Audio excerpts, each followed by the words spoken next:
And I'm going to begin with Anjum and then move to Lindsay and then finally to you, Paul.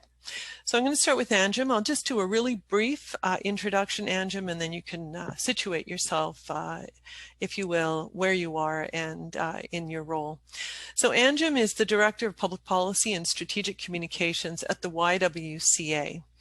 She is the primary author and operations lead for, I think, a really important report titled A Feminist Economic Recovery Plan, Making the Economy Work for Everyone. Anjum is nationally and internationally recognized as an expert in public policy. She's a very engaging speaker, and she was with us in our first COVID-19 conversation series last spring.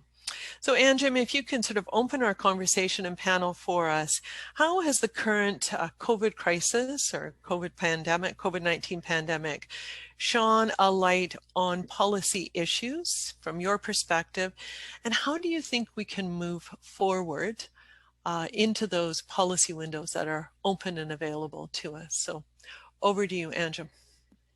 First of all, thank you so much for the work the organization has been doing around creating space to have these conversations. And I'm delighted to be here again, a year later. And so, last year I was talking about the gendered and intersectional impacts of this crisis. And it's sad to say a year later, some of those points I was mentioning have actually accelerated. So, women have been on the front lines of this crisis. And when I say women, I would say especially Black, Indigenous, and racialized women, immigrant and newcomer women, and also young women.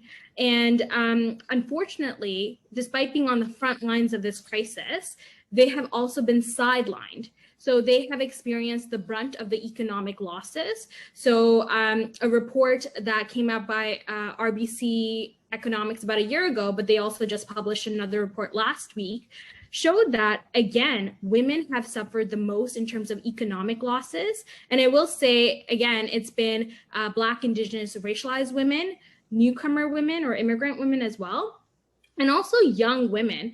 So young women, from the ages of 24 and younger, they're actually the demographic group that has been the furthest from pre-COVID levels. So when we're talking about this crisis, we have to look at it from a gendered perspective, from an intersectional perspective, and also an intergenerational perspective.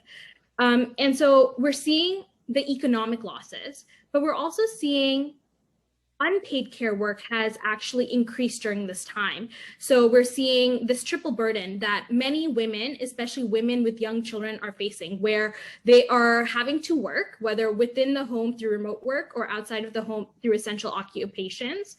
They're also having to take care of their children because the schools are closed, and also doing schooling. And so this has actually heightened during this time. And there are many women now who have permanently exited the labor market because of this triple burden that they're facing. And finally, there's also another pandemic that has accelerated during this time, what we call and what the UN calls the shadow pandemic. And that is the rise of gender-based violence. So across the country, 20 to 30% increases in gender-based violence. I work at the YWCA. We have 31 YWCAs across the country. We operate 34 shelters and 2,000 units of affordable housing. And for some of our shelters, it's increased by 40%. And not only has the demand increased, but also it's been really difficult to provide support because of physical distancing, we can't have the same ratios. And we also have to deal with personal protective equipment because we're also offering an essential service. So what does this mean? So we're seeing that this has an impact on economic health, on social health, on physical health, and also mental health. But despite this kind of dire moment that we're in and potentially the rollback of gender equality during this time, we also, despite this challenging moment, have an opportunity before us. It's fitting that we're talking today, which is the week of not only International Women's Day, so that was on Monday, but also the year anniversary of COVID-19 being called a pandemic tomorrow. There's actually something that was announced on Monday, which is a task force for women in the economy. And this is a task force put forward by Minister Freeland, our Minister of Finance, and they're working around the clock now for the next 6-8 weeks to figure out how do we create an action plan for women in the economy. And this was actually one of the recommendations in our Feminist Economic Recovery Plan. So despite the challenges I've laid before us, and to be honest, there were the challenges of last year too, continuing on, there's also a real opportunity. And I think one of the big opportunities is around childcare. This is the unfinished business of something that people have been calling for the last 50 years. And I see there's a real policy window before us around childcare, which I'll get into a bit later. But I think that's kind of the lay of the land, but also the policy window before us. Thank you, Anjum. And you have somebody within your organization that was named to that task force. So do you want to tell us about that? That's great. Sure. Yes, so our CEO, Maya Roy, is going to be sitting on this task force. So it's an 18-person task force, and she's of one of two social impact or charitable sector leaders. It's unfortunate there weren't more of folks from that sector because that is a women majority sector, but we're glad that, in a way we have a direct line to the Minister of Finance on a bi-weekly basis around these issues, and we really want to make sure we push forward that perspective at that table.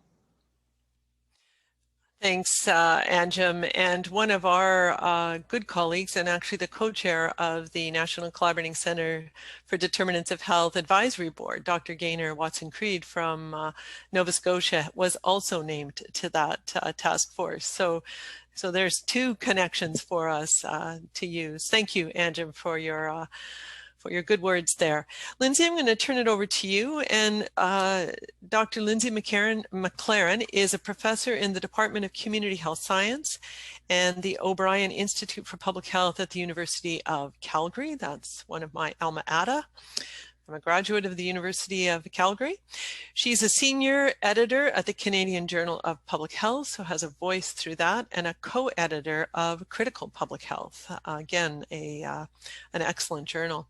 She's currently doing a sabbatical as a research associate with the Canadian Centre for Policy Alternatives. So many hats, Lindsay, all kind of coalescing today. You can bring them all together. So how has the current COVID crisis shone a light on policy issues for you? And how can we move forward with this? Over to you, Lindsay. Great, thanks so much, Claire. And thanks very much for the opportunity to participate today and to everyone for joining. So I'll start by clarifying that I don't have a single policy issue. I'm more interested in a coherent overall vision for well-being and equity that transcends different policies and policy domains. So I think I'm stating the obvious when I say that this is really a once-in-a-lifetime opportunity to advance a version of public health that embraces what we know about the social determinants of health. And I have 4 things to say about that in these opening comments. So firstly, I think we have an idea of what such a vision could look like because it's been articulated. So just a few examples could include the Ottawa Charter for Health Promotion of 1986, which was ahead of its time in identifying things like a stable ecosystem as a prerequisite for health and the need for healthy public policy. The 2008 final report of the World Health Organization Commission on the Social Determinants of Health, which concluded that the most important things we can do for well-being and health equity are to improve daily living conditions and to tackle the inequitable distribution of money, power, and resources. And the 2015 final report of the Truth and Reconciliation Commission, which laid bare the imperative of a commitment to reconciliation by all of us. Secondly, I think there are some key reasons why the COVID-19 pandemic presents such an important opportunity for advancing the social determinants of health. And that is, it's made a lot of people much more aware of, firstly, the important role that government plays in our lives, and secondly, basic macroeconomics. And both of these are very relevant to the social determinants of health, but the dots need to be connected. In terms of the important role that government plays in our lives, that has been illustrated by its absence. So the massive inequities that we've seen with COVID-19, both in terms of the illness itself, but also in terms of the impact of the public health measures, those reflect an erosion of the public sector over the past 3 to 4 decades, and also a lack of regulation of ballooning income and wealth at the top. These things affected a very large number of people, which is important because I think it speaks to the potential for large-scale buy-in and mobilization around progressive policy. So we can look at our social assistance and social insurance systems as an example. So those systems have been described, and I think it's fair to say this, as stingy and punitive. And one thing that makes them that way is an underlying belief held by many people that poverty is an individual failing. So with the pandemic, many people found themselves having to access those systems through no fault of their own. And so I think or hope we can anticipate more recognition of and broader support for a robust support system for when things go wrong. In terms of basic macroeconomics, I hope people aren't sort of turning off their screen when I say that, because I think this is really important for us in health. We all saw the federal government spend massive amounts of money and mobilize it very quickly when people's livelihoods were at risk. And a lot of us wondered, well, how can this be? How can government spend so much? And in fact, it's become apparent that governments can indeed spend a great deal, and indeed should, when necessary to support the population.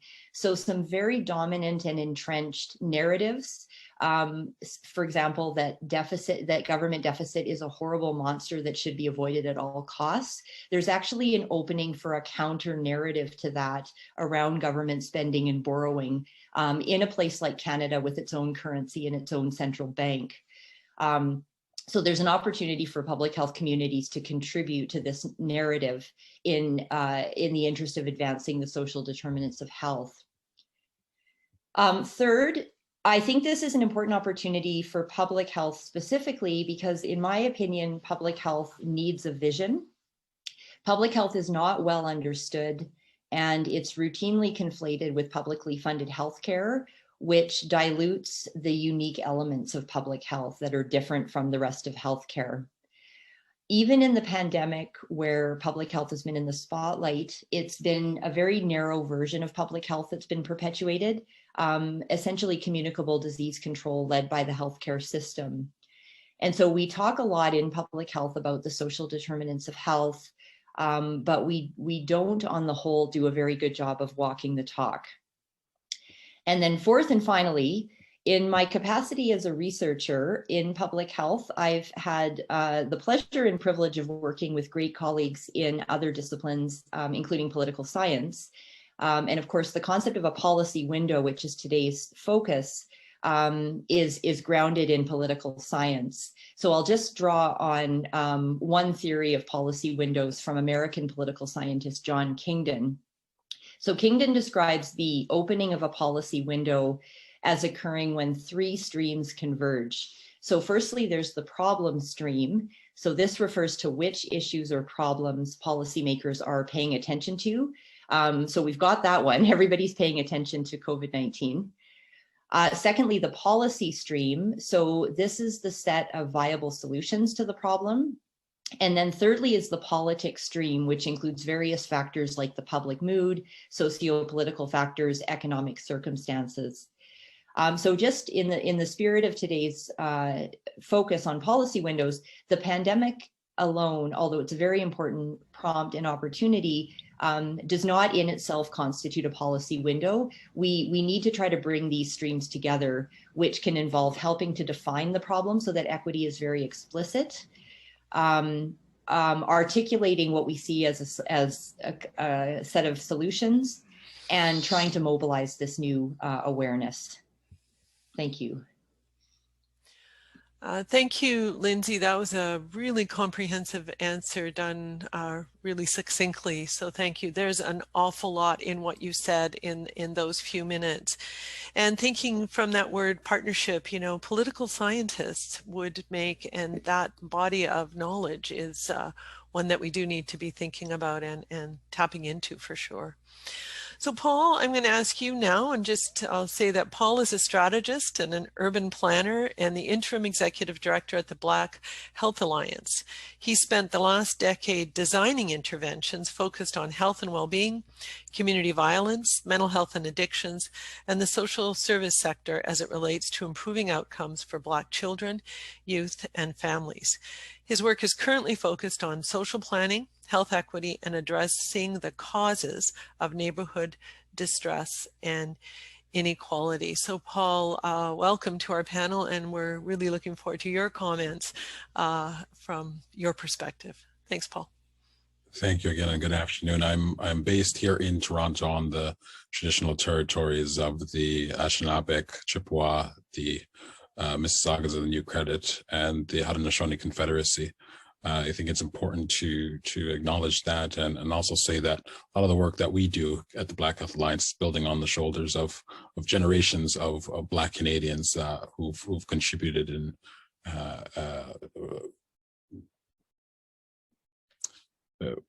building off those shoulders. So I'll leave it there.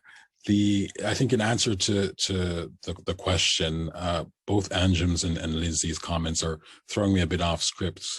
I think it's key to bring in a conversation about equity and this piece around these overall policy windows and thinking intersectionally. And I'm going to try and hopefully bring some of that together in a fair, tangible way. I think what we've seen is that the pandemic has had a very specific impact on Black, racialized, Indigenous, and other communities. We've seen that it's had a specific impact on people with disabilities, women, across various intersections. And I think, oftentimes when we're talking about equity and when we're talking about public health, we do so at such a high level. But I think what I want to do is to bring that down into neighborhoods and then perhaps share one example of how some of this work is happening now and how I think we can continue to do some of that work. I think we see very clearly and I hate to be Toronto centric, knowing that we're having a national conversation, but in Toronto we see very clearly that where we've seen the most impact in terms of COVID cases is concentrated in very particular neighborhoods. And we see it concentrated in particular neighborhoods because of what we all know is the structural and social determinants of health. So when you look specifically at Black, Indigenous, and other communities, and you start to look at some of that data, you start to realize that, for example, Black communities are disproportionately overrepresented across several social determinants. So whether that is pieces around income, whether that's pieces around food security, housing, education, etc. So it's no surprise to many folks that the way that we see this playing out in people's lives and playing out in neighborhoods, it's not a surprise to many folks. But the example that I want to share is